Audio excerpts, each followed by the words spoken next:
Abra sua Bíblia em Apocalipse capítulo 3, versículo 14 ao 21. Desperta, igreja do Senhor.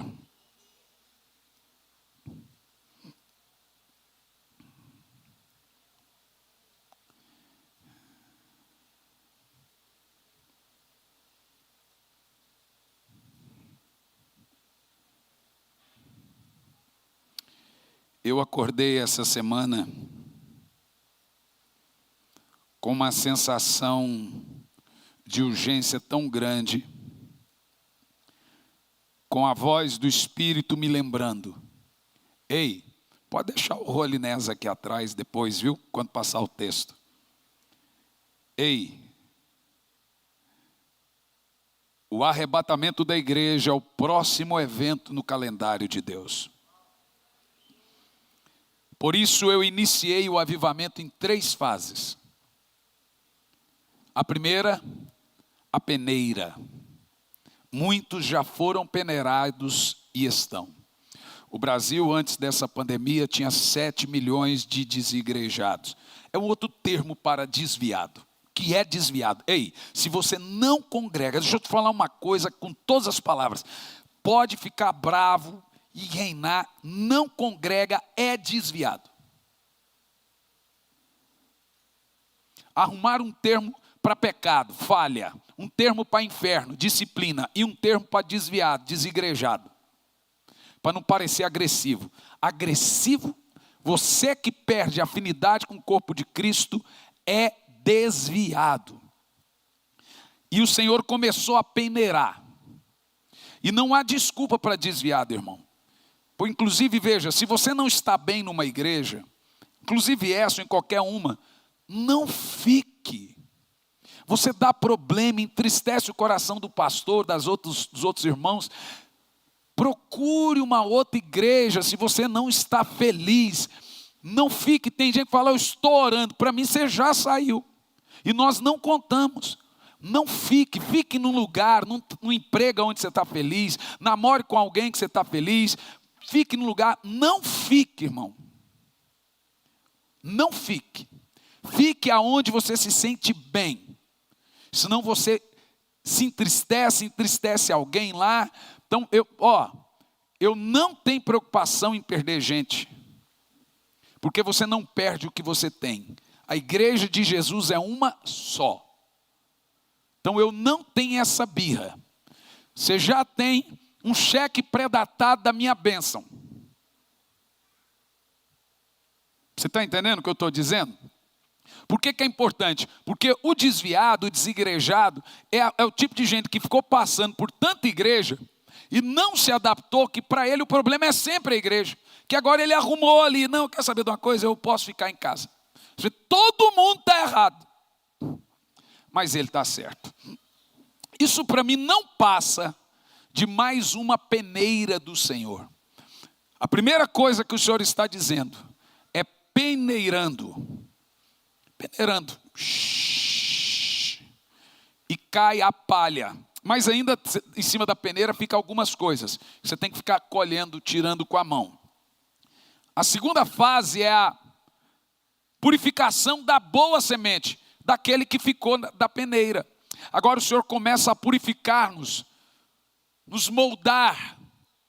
Por isso que Ele tem nos levantado para orar. Porque o arrebatamento vai acontecer logo, gente. É o próximo evento no calendário de Deus. E a purificação é a santidade. Por isso que nós vamos começar pela cruz e pela pia, nos lavando. E a terceira é a visitação. O batismo de fogo. Vamos ler Apocalipse 3, do 14 ao 21. Ao anjo da igreja em Laodiceia escreve: assim declara o Amém. A testemunha fiel e verdadeira, o soberano da criação de Deus. Conheço as tuas obras, sei que não és frio e nem quente. Antes, texto anterior, antes fosses frio ou quente. E por esse motivo, porque és morno e não és frio nem quente, estou a ponto de vomitar-te da minha boca. E ainda dizes: estou rico, conquistei muitas riquezas, não preciso de mais nada. Isso é o retrato do crente que é abençoado financeiramente falando, ou de igrejas poderosíssimas que têm números, volume. E o Senhor está dizendo: contudo não reconheces que és miserável, digno de compaixão, pobre, cego e nu. O que é essa nudez que a Bíblia fala que nos faz pobre? Em Apocalipse capítulo 19, põe na tela a partir do versículo 6, 7 e 8, nós vamos entender por que parte da igreja está pobre, cego e nu. A pobreza, preste muita atenção, toda vez que você sonha com roupa, é a sua condição no reino espiritual. Se você sonhar que você está pelado, é porque você está nu diante de Deus. Se você sonhar que você está parte pelado, é porque você está parte nu diante de Deus. Eu não posso sonhar com gente pelada. Eu tenho uns amigos meus que eu sonho com eles estão pelados. Uma vez eu sonhei com um pastor amigo meu, e ele ia para o culto e pregava pelado. Então eu liguei para ele e falei: fulano, é um negócio esquisito acontecendo com você, que eu estou sonhando com você todo dia. Foi uma coisa boa, foi só com você pelado. Ele levou na esportiva, porque deu 1 ano e meio, 2 anos, explodiu o adultério dele na igreja, acabou a igreja. Houve um tempo na minha vida que a minha vida espiritual não estava boa.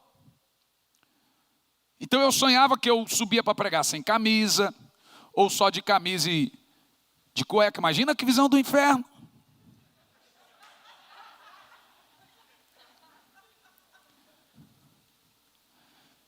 Então ouvi algo semelhante ao som de uma grande multidão, como estrondo de muitas águas e poderosos trovões que bradavam: aleluia, porque o Senhor nosso Deus reina, o Todo-Poderoso já reina. Olha a roupa. Alegremos-nos, exultemos e damos a Ele a glória, porque chegou a hora das bodas do Cordeiro e a sua noiva está preparada. Para vestir-lhe, foi-lhe providenciado linho fino, puro e resplandecente.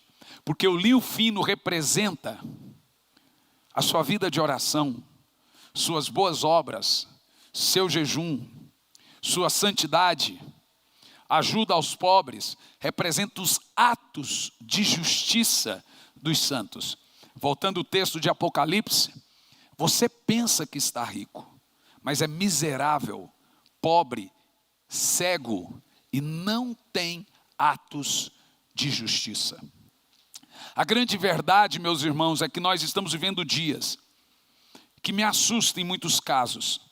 Graças a Deus não é todas as igrejas, nem maioria delas, mas em alguns lugares você prega avivamento e para eles avivamento é um evento.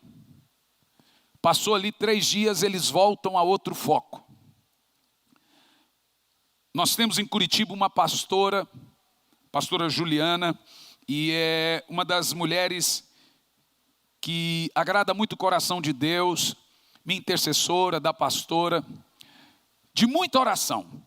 Como aqui minha esposa, minha sogra, e ela é muito usada em sonhos, e Deus fala muito com ela em sonhos. Ela teve um sonho,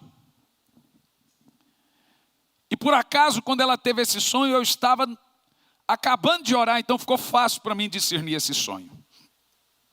Ela mandou para minha esposa o sonho, e o sonho era mais ou menos assim: havia uma multidão de mulheres embarcando num Boeing turístico para vários lugares do mundo, e o avião era muito grande.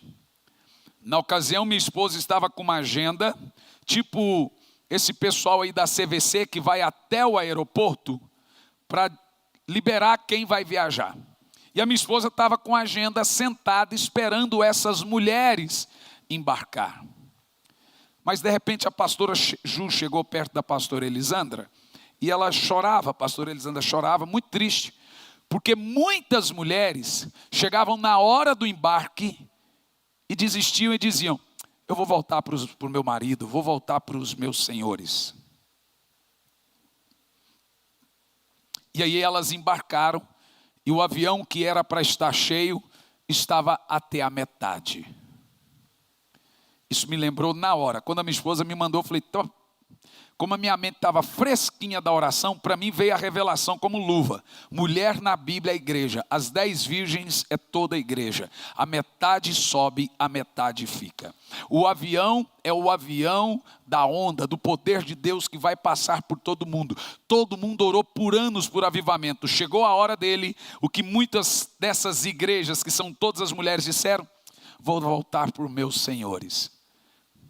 Vou voltar para os meus maridos. Vai lembrar da samaritana? Para os meus ídolos. Vou voltar para os meus afazeres. E a igreja tem um ídolo. O pior de todos. O sucesso. Nem todos querem avivamento.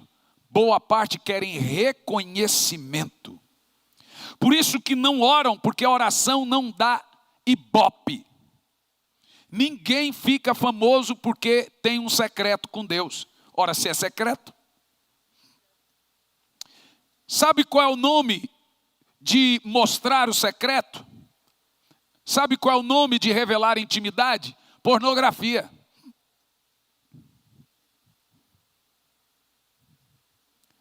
Então não dá ibope revelar o secreto, não dá ibope orar. A mulher que estava assentada com a agenda na mão representa o Espírito Santo. A agenda, ali estava arrebatamento. Por isso que ele enviou, na hora tinha acabado de receber a mensagem. Por isso que eu enviei o avivamento em 3 fases. Porque o arrebatamento é o próximo evento no calendário de Deus. Nós vamos viver um avivamento tão poderoso que é Ele que vai arrebatar a igreja. Mas infelizmente isso soa longe. Muita coisa soava longe para nós, mas já é uma realidade. Já é uma realidade. O 5G está proporcionando o metaverso. Quando você assistiu Matrix, você falou, isso é coisa de doido, pois o metaverso já é a Matrix. Nós já temos agora androides com aparência de homens, de seres humanos. No Japão e agora também na Europa já tem carros voadores. Já é uma realidade hoje. Nós avançamos em 2 anos com uma agenda de 50. Nós estamos rápidos e acelerados. Mas a igreja, quando chegou a hora do avivamento, na hora de embarcar, o que ela disse? Vou voltar para os meus programas. Eu tenho senhores, muitos sucessos. A igreja, ela está cheia de coisas. Eu me lembro há muitos anos atrás, eu preguei uma mensagem, eu acho que eu tinha uns 18 anos de idade e nunca mais eu esqueci. Imagina você, 19, eu estava casado, recém-casado, fui pregar numa conferência de missões, que a minha esposa tem uma secretária do lar.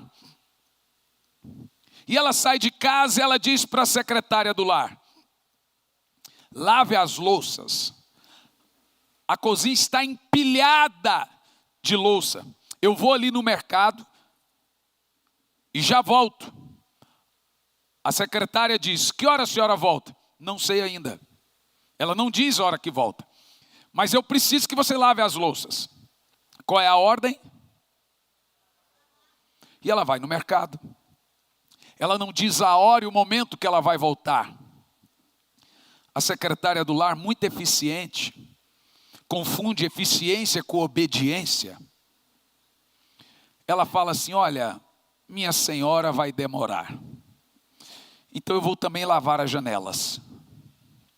Eu vou também limpar o chão. Eu vou encerar.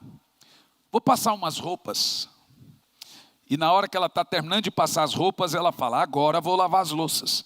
Mas na hora que ela vai lavar as louças, a minha esposa chega. Ela vê a casa limpa, cheirosa.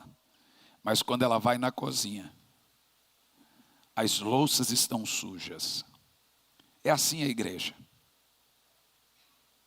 Jesus mandou a igreja fazer uma coisa: ide por todo mundo e pregai o evangelho a toda criatura. Lava as louças. Quando é que o senhor volta? Só lava as louças. O que a igreja deveria fazer primeiro? Lavar as louças. Mas ela faz o contrário. Meu senhor vai demorar, vou comprar uma rádio. Meu senhor vai demorar, vou fazer isso, vou fazer aquilo outro. A igreja está fazendo de tudo, deficiente. Ela está se metendo em todas as áreas da sociedade, não tem nada de errado nisso. Mas as louças estão ficando sujas. E o Senhor está voltando. E aquilo que deveríamos realmente fazer, que era nos santificar, fazer missões, ganhar almas, pregar o arrependimento, não estamos fazendo. A igreja se mete em tudo. Agora é coach, é constelação, é psicologia, é ciência, é tudo que você imagina está dentro da igreja. Menos pregar o evangelho. As louças continuam sujas. Essa é uma igreja eficiente, porém desobediente. Tem fama de que está viva, mas está morta. Se sente rica, mas não passa de pobre, cego e nu. Pobre porque ela não tem as riquezas do espírito. Cego porque perdeu a visão. E nua porque não tem atos de justiça. Mas está rica. Está rica. Está rica na arrecadação. Está rica porque a igreja agora também está virando coisa de rico. Ricos gostam de ir na igreja. Os blogueiros falam que é crente agora. O cara está com um cigarro na boca e falando glória a Deus, aleluia. Uma planta maconha no quintal e faz uma célula em casa. E diz, eu posso fazer. Um outro agora está ensinando as pessoas, fala, você mesmo batiza quem você ganha. Não se respeita mais o evangelho. Não se respeita mais as coisas sacras. As coisas santas. A igreja, parte dela, é evidente, perdeu completamente o foco. Então eles nos levam, porque avivamento dá um up na igreja, ainda mais depois da pandemia, o povo fica animado, o povo estava desanimado, então venha pastor, venha, fique 3 dias, dá um up na igreja, mas logo depois eles voltam para os seus muitos senhores. Não adianta eu acender a brasa se eu não ficar. O fogo e a vida de oração é isso, ó. A vida de oração é o que mantém o fogo aceso. Então aquela pessoa tem um up na vida dela. Eu estou bem, agora eu estou orando, então eu não vou ter mais recaída, não vou cair mais em pornografia, não vou cometer os mais mesmos pecados, mas daqui um pouco ela dá aquela esfriadazinha, aí faz um pouquinho, aí se arrepende um pouquinho, depois, ora, mas depois, pronto, daqui um pouco ela está recaída, completamente no chão de novo. Volta para os seus muitos senhores. Por isso que o Senhor está dizendo, conheço as suas obras. Sei que não é quente nem frio. Ela sente o poder de Deus. Mas também não sente. Mas chora. Mas não chora. Não é pau e não é pedra. É a igreja de nossos dias. Por esse motivo, que és morno, não és frio e nem quente, estou a ponto de vomitar-te da minha boca. No verso 19, eu repreendo e corrijo a todos quanto amo. Sê, pois, diligente. E a palavra é, e arrependa-te. Temos um profeta no recinto. Preste muita atenção. Nesse capítulo que nós acabamos de ler, João escreve através da revelação. O Senhor fala e João só transcreve. Uma carta para 3 igrejas, Sardes, Filadélfia e Laodiceia. Uma curiosidade muito importante, o número 7 explícito, 54 vezes no livro do Apocalipse, lembra do candelabro que lá é o candeeiro, os 7 Espíritos de Deus, que também representa as 7 igrejas. esse número 7, que está explícito por 54 vezes no livro do Apocalipse, como as 7 igrejas, 7 espíritos, 7 selos, 7 trombetas, 7 taças, etc. Nós temos várias explicações com as 7 bem-aventuranças, 7 referências à palavra de Deus, 7 vezes a referência Deus Todo-Poderoso. Basicamente, o número 7 no Apocalipse, ele representa uma totalidade, em outras palavras, algo como um todo. Falou 7, não tem nada a mais que 7. 7 é o tudo. Então, 7 igrejas é toda a igreja. 7 Espíritos de Deus é o Espírito Santo, é tudo que compõe Deus. Esse é o contexto do número 7. É o inteiro. É como uma barra de chocolate em 7 pedacinhos. Toda a barra tem 7. Então, toda a barra é 7. É o todo, é tudo que existe, é o 7, é o completo. Sendo assim, nós podemos dizer que a carta do Senhor para as 7 igrejas do Apocalipse é aplicada para as 7 igrejas, ou seja, toda a sua totalidade de igreja. Vamos ver uma coisa interessante. Uma rápida síntese. Para Éfeso, Éfeso representa o tempo em que a igreja começou a perder o amor pela obra de Deus, uma igreja fria, logo após o tempo dos apóstolos. Ela começa bem, mas ela vai perdendo o amor. Esmirna representa o tempo em que a igreja começou a ser perseguida, o tempo dos mártires na época do Império Romano. Gente, começou uma corrente estranha. Já estão entrando dentro da igreja, matando pessoas, invadiram agora uma igreja católica, e tá todo dia, começou agora uma corrente aversa de radicais contra o cristianismo. No Brasil. No Brasil. Não sei se vocês estão acompanhando. Então, Esmirna representa a segunda igreja, o tempo em que a igreja começou a ser perseguida, tempo dos mártires na época do Império Romano. Pérgamo, por exemplo, representa o tempo em que a igreja se aliou ao mundo.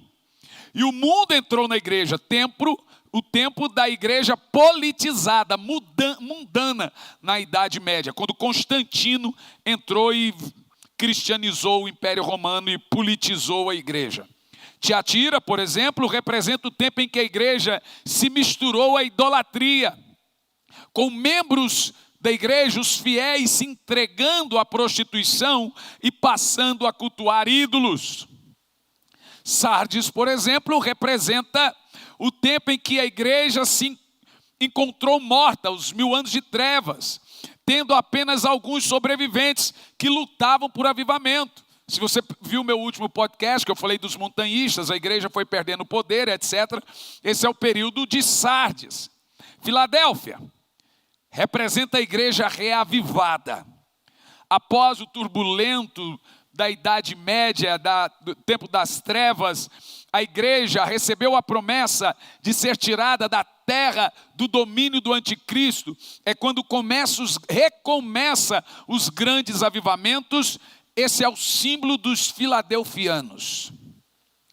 No entanto, após esses grandes avivamentos, nós temos Laodiceia. Laodiceia representa a pior era da igreja. A era da igreja morna. A era que, se você trouxer um avivalista, o cara ora em língua. Se você trouxer um coach, ele se emociona. Se você trouxer um judeu que prega besteira, ele gosta também. Se você trouxer um psicólogo, ele gosta também. Ele adere tudo. É um camaleão. Ele fica na internet zapeando. Esse aqui fala comigo, esse aqui já vai para a minha playlist. É o seu nível espiritual que determina seu referencial. E Laodiceia é a igreja sem eira e sem beira, que não cheira, fede. É uma igreja irrelevante. Representa a igreja moderna, que abandona sua vida com Cristo e se volta para as coisas profanas, mas não quer deixar Cristo. É o samaritano, ou Samaria, que tinha muitos deuses, mas também tinha Cristo. Por que que eu não posso ser crente fazendo também o que eu faço? É Laodiceia. É a igreja que o Senhor disse: que nojo que eu tenho de vocês. Vocês me dão náuseas, me dá vontade de vomitar vocês, porque vocês não têm fervor para nada, vocês nem para pecar, vocês não se entregam de uma vez ao pecado. Não, eu peco, mas eu também tenho que aparecer na igreja. É essa mornidão aí. Agora note uma coisa. Na atualidade, hoje, nós encontramos duas espécies de igreja habitando no mesmo momento. A igreja de Laodiceia e Filadélfia. Olha que interessante. Na atual conjuntura desta era que nós estamos, nós temos ao mesmo tempo a igreja de Laodiceia e a igreja de Filadélfia. E nós precisamos ter a responsabilidade de buscarmos o fervor filadelfiano. Sermos Filadélfia. Porque a única igreja que será arrebatada é a de Filadélfia. A de Laodiceia é vomitada.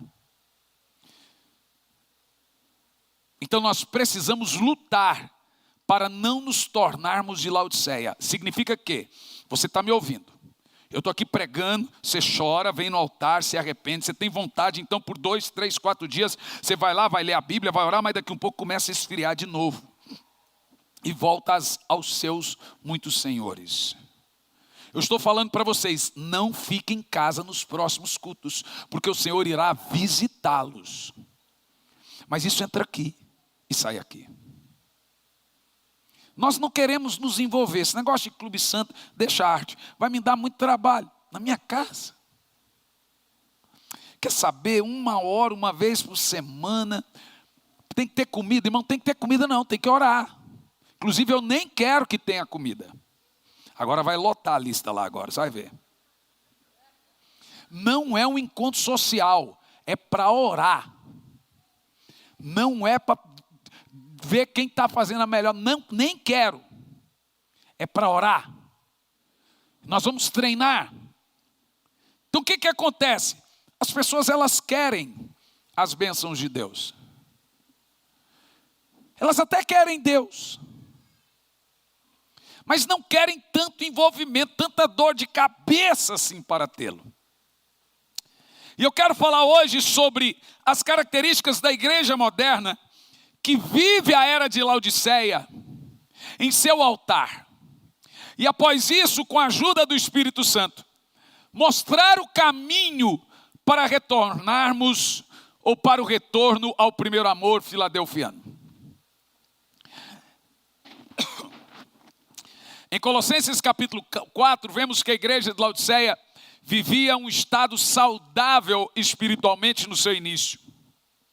Mas com o passar do tempo foi perdendo essa saúde espiritual, perdendo esse fogo, até a hora que ela se tornou morna. Interessante que Filadélfia não é condenada por adultério, por gravidez antes do casamento. Deixa eu te falar uma coisa. Você pode não perceber. Pode parecer careta o que eu vou falar. Eu nem deveria falar que parece careta. Mas dormir com o seu namorado é uma nojeira para Deus. Você deveria se envergonhar de fazer sexo antes do casamento. Porque, irmã, esse rapaz, se ele te amava, ele não pedia para fazer sexo com você. Porque ele vai pegar a raiva de você. Porque homem é assim, viu? Quanto mais difícil você for, mais rápido ele vai querer casar com você. Tem hora que ele vai subir nas paredes. Eu lembro que uma vez, eu estava beijando minha noiva. E sem querer a mão passou e não devia. Ela, pau! Foi sem querer. Ah, irmão, namoro, noivado, casamento, 1 ano e meio. Foi rápido demais, velho. Mas hoje, a gente quer continuar fazendo o erro, mas também não quer abandonar a igreja, porque sabe que vai para o inferno, sabe que precisa de Jesus, mas também não consegue. Veja, não é quente e nem frio. E essa igreja de Laodiceia, ela foi perdendo fogo até a hora que ela se tornou morna. E aí Jesus está ali com papel e caneta na mão, anotando. Eu conheço a sua obra. Eu estou vendo tudo, disse Jesus. Você acha que eu não estou vendo? Eu estou deixando você pecar para ver até onde você vai. Mas eu estou vendo. Está tudo anotado. Uma igreja pode ter obras maravilhosas, escolas, casa de recuperação, ação social, trazer uma ótima reputação em meio à sociedade, mas perante Deus que nos vê em secreto, podemos estar pobres, cegos e nus. Charles Haddon Spurgeon dizia: a falta de amor e paixão por Jesus são sinais de uma igreja, são sinais de uma degeneração da igreja moderna. A maior prova que Deus está no nosso meio é a paixão que nós temos por estar com Ele. Quer saber se Deus está numa igreja? Ela vai gerar em você uma cultura espiritual. Então agora, quando nós não temos a paixão por Jesus, nós nos distraímos até com coisas lícitas, boas. Então a igreja se envolve com tudo que é social e aí vira uma coisa bonita.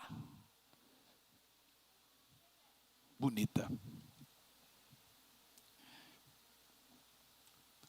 Nem frio, nem quente. A igreja de Laodiceia iam à igreja, oravam na igreja, cantavam louvores ao Senhor, mas fora da igreja eram mundanos. Note uma coisa: o Senhor simplesmente abomina uma igreja religiosa, que é o crente Raimundo.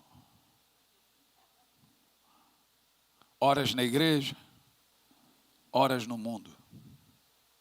É o crente aleluia. Farinha no prato, bolo na cuia.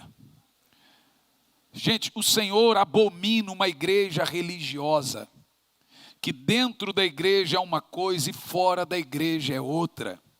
O Senhor diz à igreja de Laodiceia: quem dera fosse frio ou quente, quem dera você fosse um assumido pecador, seria mais fácil eu te resgatar da nojeira, da lama, do que você manter-se na igreja e pensar que está tudo bem, mesmo sendo um nojento. Esse é o conteúdo de Laodiceia. O Senhor está dizendo que seria melhor se você fosse uma igreja fria do que uma igreja morna, pois um crente frio tem consciência de seu estado espiritual. Mas o crente morno é aquele que se vê rico, faz ação social, faz caridade, é um kardecista. Faz obra, às vezes nem falta culto, mas não passa de um religioso. Mateus 6, 5 ao 6, Jesus disse: quando vocês orarem, não seja como os hipócritas.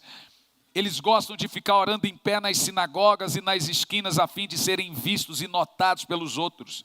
Eu lhes asseguro que eles já receberam a sua plena recompensa.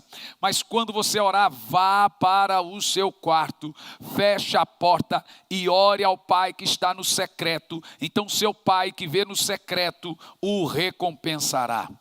O Senhor não Deus não suporta hipocrisia. Crente religioso, muito menos uma igreja religiosa. É mais difícil avivar um crente morno do que um crente frio. É mais fácil lidar com um pecador confesso do que com um religioso que fala: eu faço minhas orações, Deus conhece meu coração e quem é você para julgar? O frio nos incomoda, nos faz tremer. É preciso pôr muita roupa para suportar o frio. Mas aquele banho morno não nos afeta, não cheira nem fede, não nos incomoda, nos deixa confortável. Comida morna, gente, é horrível. A fria ainda vai, mas a morna não. Muitos querem agradar a Deus e ao diabo ao mesmo tempo. Muitos de nós queremos ter experiências com Deus, mas continuamos a ter uma vida perversa e pregressa ao pecado.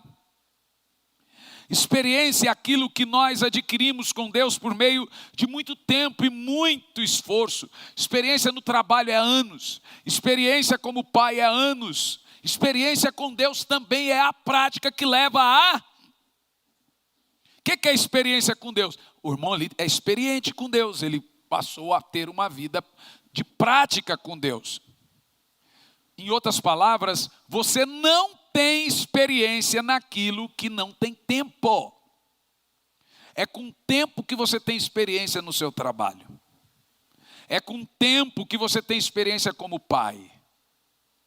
Pai fresco não tem experiência, está passando um lá no fundo da igreja, pai fresco. E você pode ter certeza que eles ficam sem dormir. Meu primeiro filho, essa criancinha pequena aqui, o Jean, nos primeiros meses, a cada suspirada mais alta eu acordava, ia lá para ver se ele estava vivo. E eu pegava a criança, aí eu falava, gente, deixa a criança dormir. Eu não deixava a criança em paz. Ou é só eu, todo mundo. Então toda hora eu pegava, deixa a criança em paz. O quê? Falta o quê? Experiência.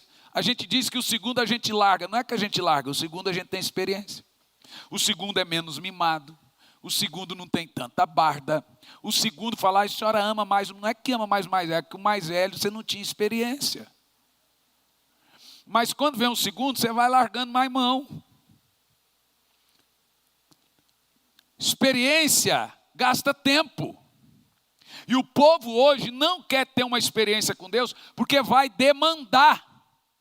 Vai demandar leitura, vai demandar oração, vai demandar culto, vai demandar tempo com Deus. Nós jamais teremos experiência com Deus se não gastarmos tempo e esforço para termos. E vai por mim. Você não deve gostar do pecado que lhe aflige.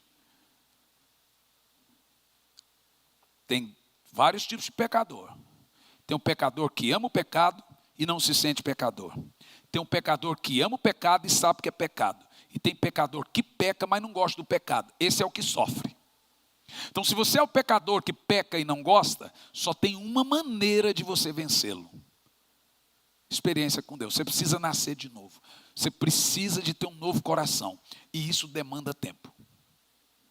Todos vocês precisam ter uma experiência com Deus, só dele, que eu não posso te dar, nenhuma igreja pode te dar. Você fica andando para lá e para cá, ninguém vai te dar, só a vida de oração.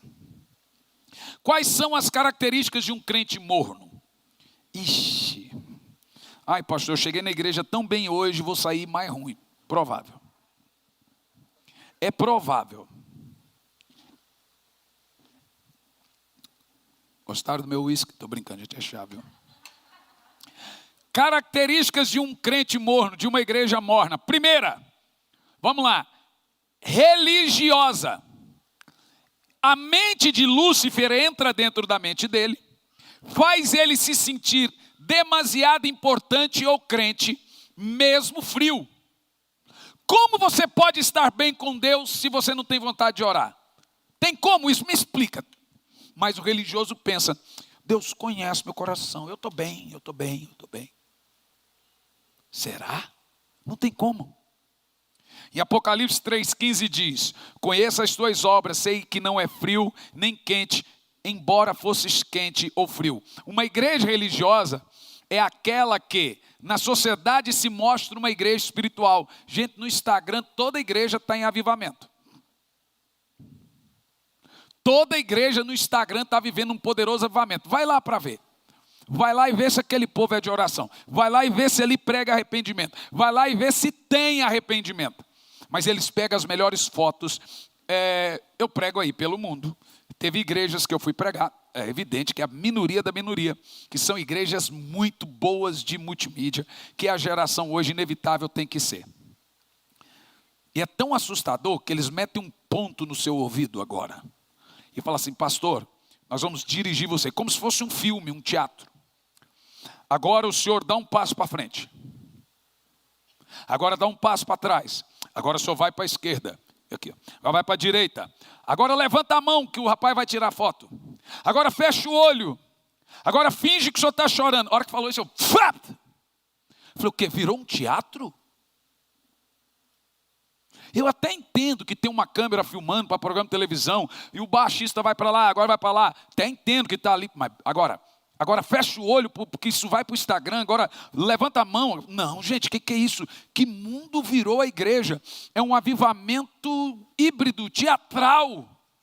Então, eles pegam uma, duas, ou o que está chorando ali, pau, joga na internet e falam, nossa, essa igreja deve ser boa. Ela tem reputação de quem está vivo. Ela tem fama. Mas diante de Deus, ela está pobre, cego e nu. Segunda característica, autossuficiência. Apocalipse 3,17, ainda dizes, estou rico, conquistei muitas riquezas e não preciso de mais nada. E o Senhor diz, contudo, não reconheces. Quer dizer, não reconhece porque não consegue ver. Eu não consigo ver. Não reconheces que és miserável, digno de compaixão, pobre, cego e nu. Jonathan Edwards disse, o pastor que não ora é digno de pena. E o povo do pastor que não ora é digno de tremenda compaixão.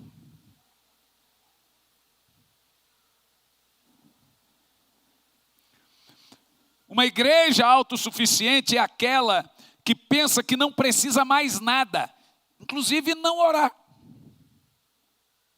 Não precisa de fogo, não precisa do Espírito Santo, não precisa de poder. Ela já tem uma reputação, ela já tem status, mas é uma igreja sem caráter. Os jovens vão nos cultos já com camisinha dentro da bolsa. A mesma boca que ora em língua fala palavrão em casa. Seus jovens ou suas jovens casam grávidas. Vira uma rotina. Não há mais temor aos pais. Não há mais temor a Deus. E não há mais temor ao pastor.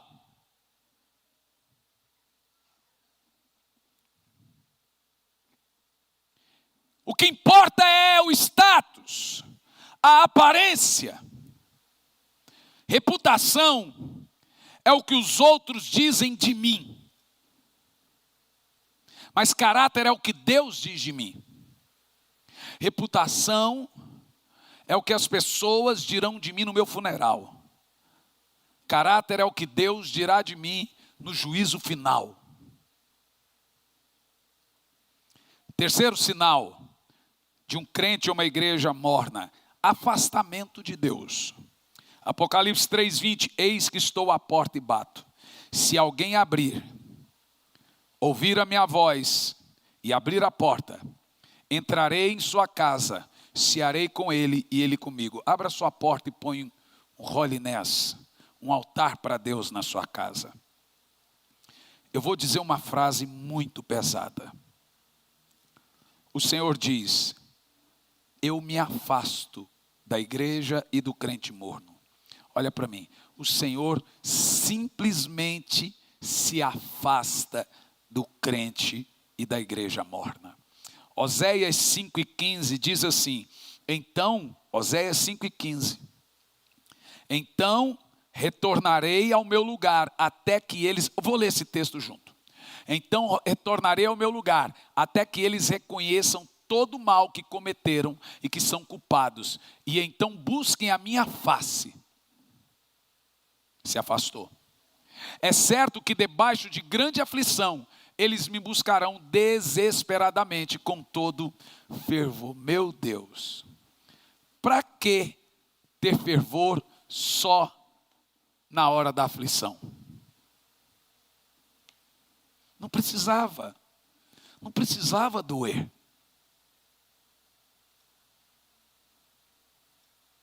Mas o Senhor está dizendo, eu vou voltar.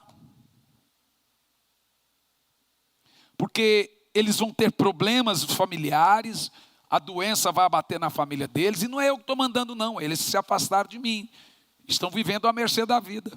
Nada vai dar certo na vida deles, e quando estiverem em meio a grande aflição, eles vão me buscar. Mas vão me buscar fervorosamente, e diz, então eu retornarei ao meu lugar. Irmão, precisa você sofrer para buscar o Senhor fervorosamente? Não precisa. Não precisa. O Senhor se afasta até que a igreja volte-se para Ele desesperadamente. Então o Senhor retorna e reacende a chama que estava ou apagada ou morna. Os perigos de uma igreja morna ou de um crente morno. Primeiro, é rejeitada por Deus. O Senhor diz em Apocalipse 3:16, estou a ponto de vomitar-te da minha boca. Para ser vomitada por Deus, a igreja precisa estar dentro de Deus. A igreja está dentro de Deus, sendo usada por Deus como luz para o mundo. Mas quando ela está morna, despreza Deus. Ela despreza, ela gosta de Deus, mas ela despreza Deus. O Senhor tira ela de dentro dele. Vomita essa igreja e deixa de usá-la, rejeitando-a. Quando uma igreja está morna, Deus não fala mais através dela. Quando uma igreja está morna, Deus está com a boca aberta. Vomita. Ela prega, mas não é boca de Deus. Ela pode pregar santidade, mas ninguém fica santo. Ela pode até pregar arrependimento, mas ninguém se arrepende. Porque a palavra de Deus nessa boca não é palavra de Deus. Foi vomitado. Em Apocalipse 1,16 diz, tinha em sua mão direita 7 estrelas, são os pastores, e da sua boca saía uma espada de 2 gumes afiadas, que é a própria palavra de Deus, Hebreus 4, 12 e 13. Seu rosto era como o próprio sol quando brilha em todo o seu resplendor. A Bíblia diz que as 7 estrelas, representa todos os pastores, ela tem na sua boca uma espada afiada. Põe para mim Hebreus 4 e 12. Todo pastor tem que ter uma espada afiada na boca. Agora, o que a espada faz? Hebreus 4 e 12. Vamos ler bem alto. Porque a palavra de Deus é viva e eficaz, mais cortante que espada de 2 gumes, capaz de penetrar ao ponto de dividir a alma e o espírito, juntas e medulas, e é sensível para perceber os pensamentos e intenção do coração. Então a palavra de Deus que sai da boca dessas estrelas, ou homens de Deus, diz aqui, tinha na sua mão direita 7 estrelas, Apocalipse 1,16, e da boca desses homens de Deus saiu uma espada de 2 gumes. O que a espada de 2 gumes faz? Corta, discerne corações e revela intenções de corações. O que deve sair da boca de um homem de Deus é para lhe confrontar. A palavra de Deus é algo que corta, é uma espada, não uma almofada.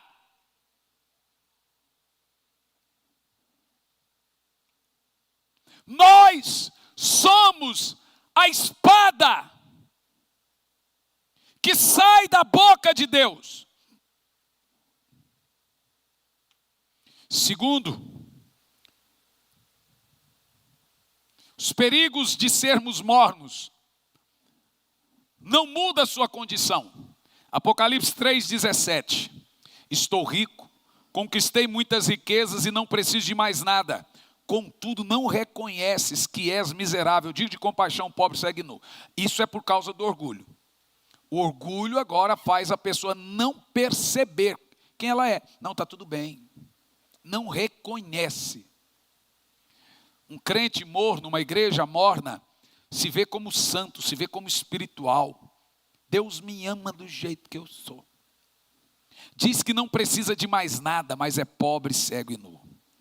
Mas eu te pergunto, por que esse crente, essa igreja, não vê sua atual condição? Porque o lugar que mostra a nossa condição espiritual não é acessado. Só tem um lugar que vai revelar o segredo do seu coração. 2 lugares. Primeiro, quando o homem de Deus tem a boca de Deus, é a espada que discerne o coração. Segundo, o quartinho de oração. Então o povo não vê mais seus pecados, porque eles estão se acercando de pastores que falam só que massageia. Então essa palavra na boca de alguns não é mais espada, é almofada.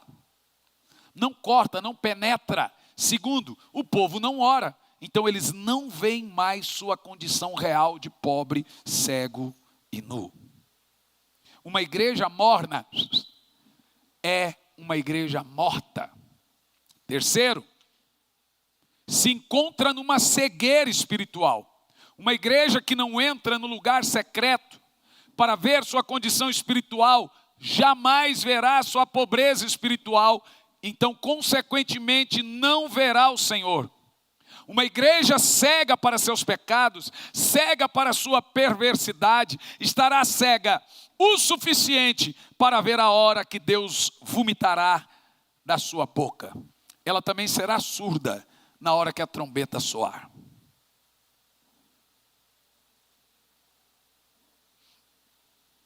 Em quarto, deixa de vencer. Apocalipse 3:21. Ao que vencer, terá direito de se assentar comigo no meu trono. Vai valer a pena.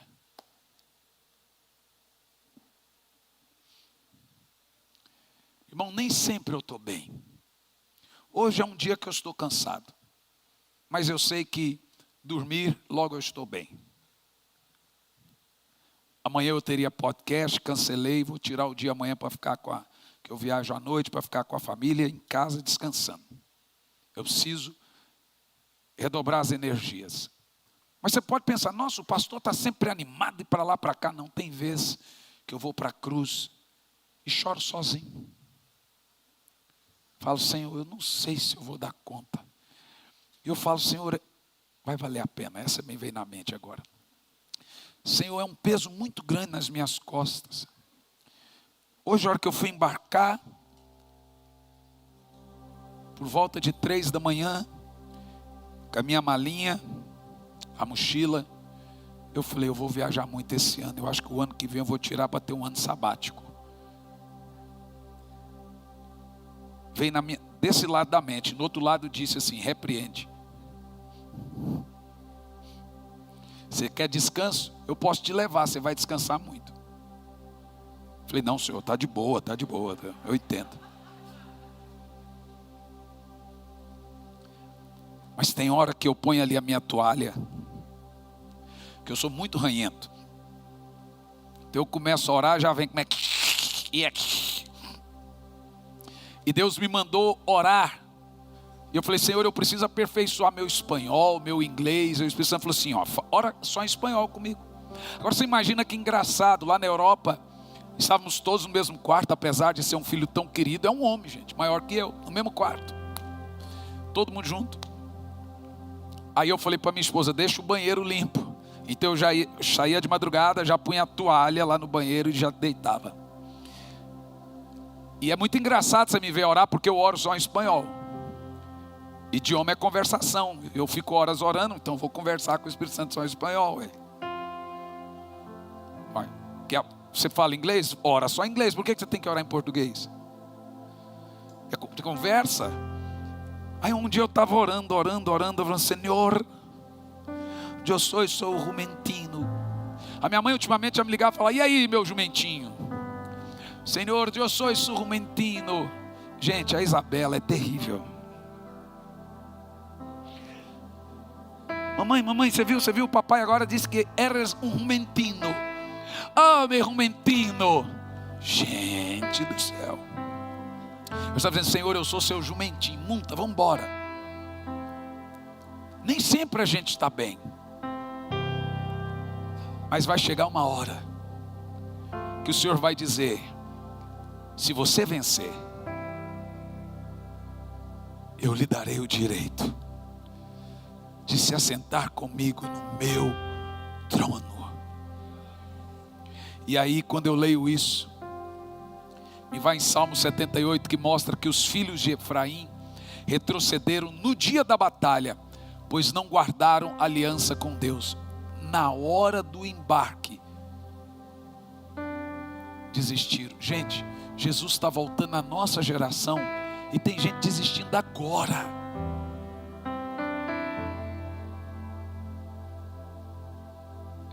Mas o Senhor está dizendo: se você perseverar até o fim, eu vou deixar você se assentar comigo no meu trono. E quando nós chegarmos lá, você vai dizer: meu Deus, como valeu a pena.